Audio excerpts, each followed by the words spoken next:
जय द्वारकाधीश, जय काल भैरव, जय मेलडी माँ।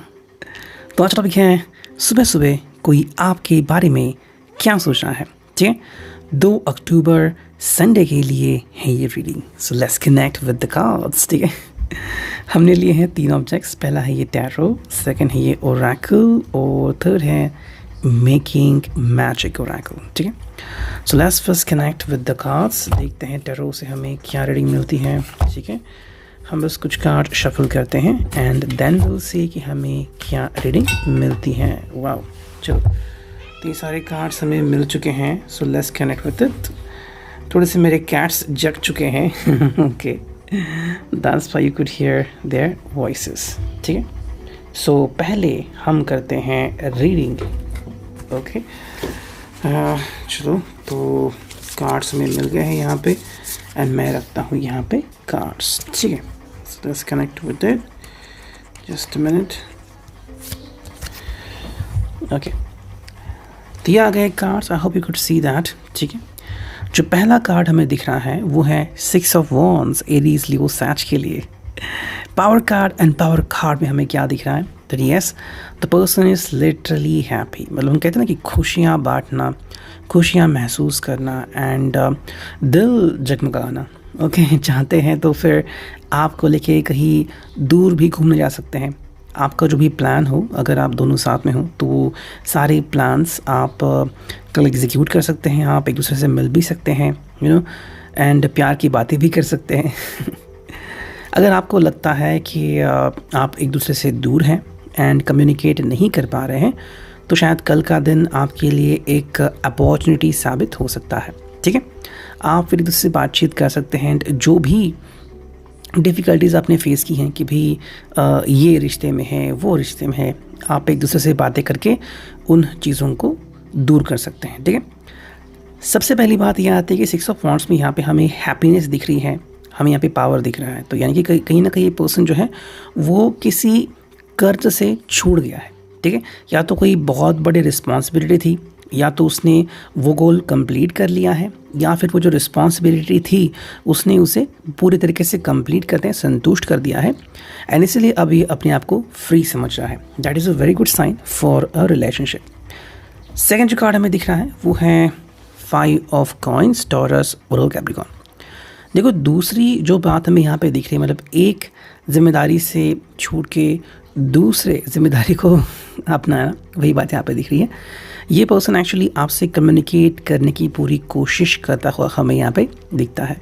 रीज़न क्या है यहाँ पे कि ये चाहता है कि जो भी गिले शिकवे हैं वो दूर हो जाए, जो भी नेगेटिविटी है वो दूर हो जाए।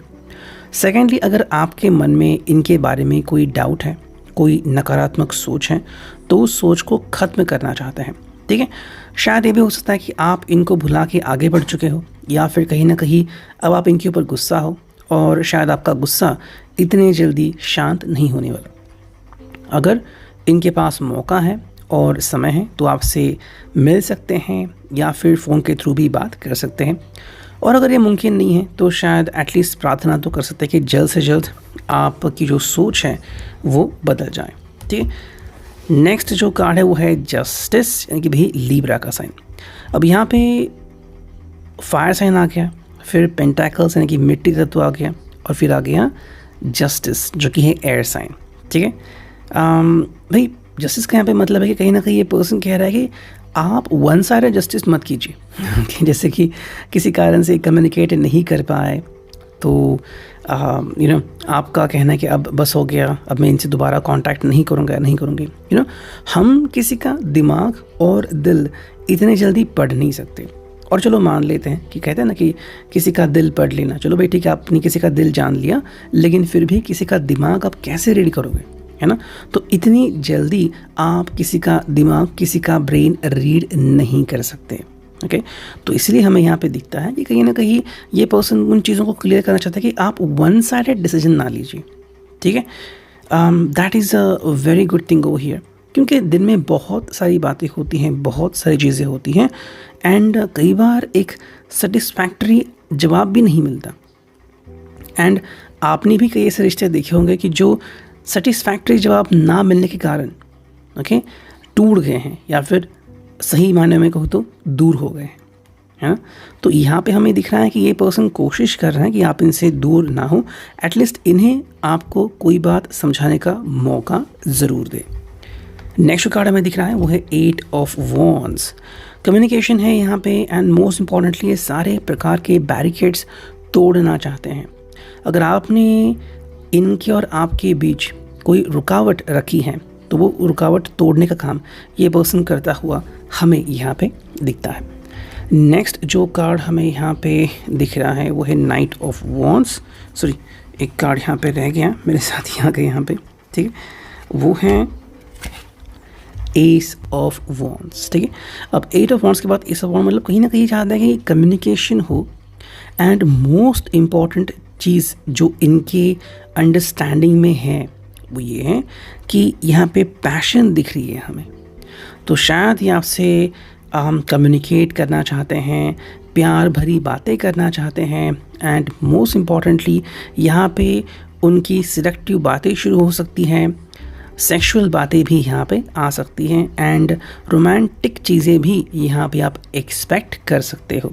ठीक है, शायद पिछली बार उन्होंने आपको गिफ्ट दिया था या फिर जो रोमांस की व्याख्या उन्होंने बताई थी आपकी सर के ऊपर से गई होगी। ठीक है, तो आप इनको एक मौका दे सकते हो अगर आपको देना है तो। नेक्स्ट कार्ड दिखा है वो है नाइट ऑफ वॉन्ड्स। सारे जो है वो फायर्स यहाँ पे आ चुके हैं, मतलब कहीं ना कहीं ये पर्सन रेडी है, बस आपके इशारे की देर है। जैसे ही आप इनको सिंबल करोगे, कहोगे दैट आई एम रेडी, ये पर्सन आपकी तरफ भागे दौड़े चले आएंगे। ठीक है, अब ये बात कैसे एग्जीक्यूट होती है, कई लोग कहते हैं कि भाई आई एम फार अवे, फिर मेरा जो पर्सन है वो बहुत दूर है। Definitely the person is far away, लेकिन ये कब कंप्लीट होगा, जब आप दोनों इन सारी चीज़ों से गुजरोगे। अगर हम किसी मैथ का इक्वेशन देखते हैं ना, तो मान लो 10 स्टेप का इक्वेशन है, 8 स्टेप में कोई गलती हो गई, 9 स्टेप बदल गई, 10 स्टेप भी बदल गई। ये वैसा ही है जो मैं टैरो रीड कर रहा हूँ। कहीं ना कहीं अगर ये चीज़ आप कर रहे हो रही है, तो डेफिनेटली कुछ ना कुछ सकारात्मक चीज़ें ज़रूर हो जाएंगी। नाइट ऑफ वॉन्ड्स में ये पर्सन रेडी है to communicate with you and show you the true colours. हाँ, ये हो सकता है कि पहले उनकी सोच अलग थी, लेकिन अभी जो हम देख रहे हैं इनकी सोच अलग है। ठीक है, नेक्स्ट कार्ड है वो है 9 ऑफ कॉइंस। अब इनकी जो विचारधारा है, या फिर अगर हम इनकी इच्छा की बात करें, तो ऐसे कि ये आपको और इनको साथ में खुश देखना चाहते हैं। ठीक है, ये एक बहुत महत्वपूर्ण बात है। ये सिर्फ अपने आप को नहीं, ना ही सिर्फ आपको, बल्कि आप दोनों को, यानी कि यहाँ पे आप दोनों का प्यार जीतता है। हालांकि ये आपके ऊपर है कि कितने जल्दी आप इनको माफ़ करते हो। ठीक है, नेक्स्ट कार्ड है वो है द हैंग्ड वुमन, एंड जो फाइनल कार्ड हमें यहाँ पे दिख रहा है वो है 4 ऑफ कप्स।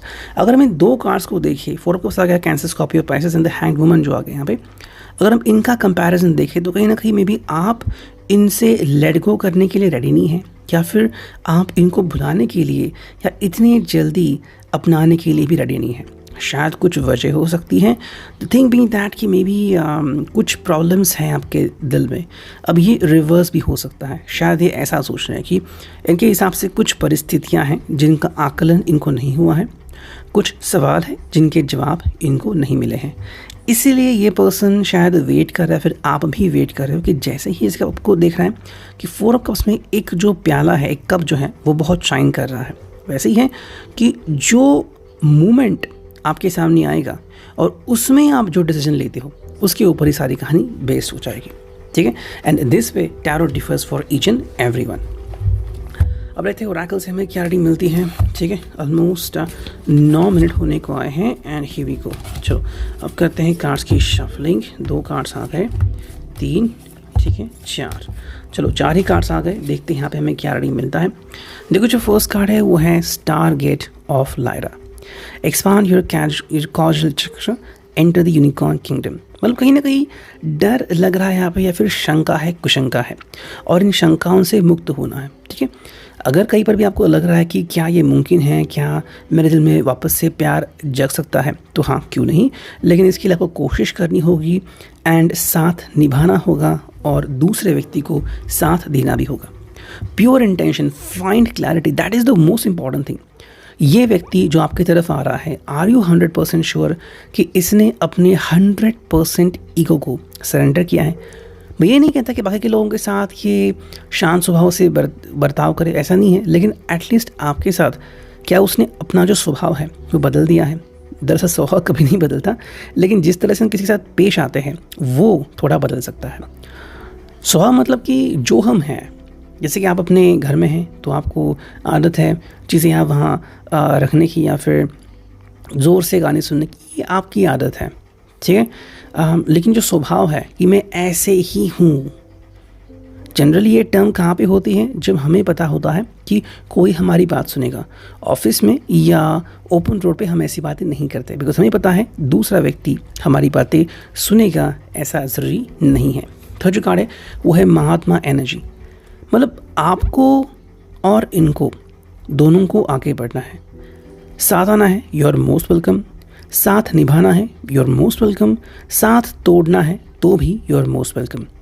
क्योंकि आपकी ज़िंदगी अगर कहीं पे अटक चुकी है तो वो बिल्कुल भी अच्छी बात नहीं है। जो फोर्थ कार्ड है यहाँ पे वो है क्रिएट योर विजन। भाई क्या लगता है कि किस चीज़ के लिए आप वेट कर रहे थे?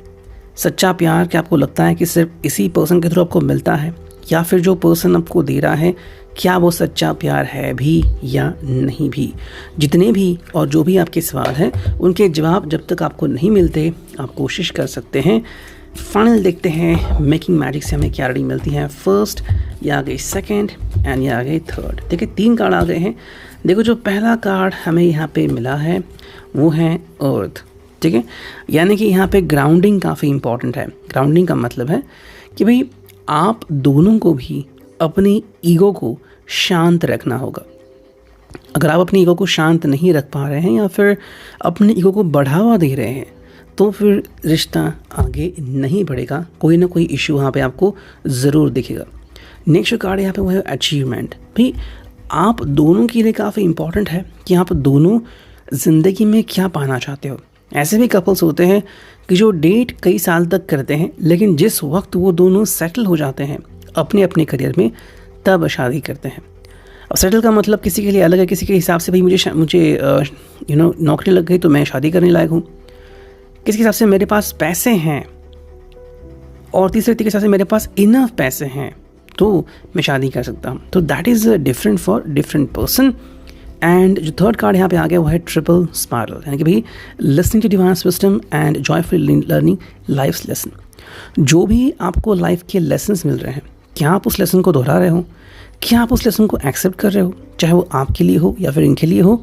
अगर इनको भी कोई सीख मिल रही है तो क्या वो सीख को अपनाने को आप रेडी हो, या फिर आपको लगता है कि ये सीख सिर्फ आपके लिए थी, इनके लिए नहीं? ये था रीडिंग।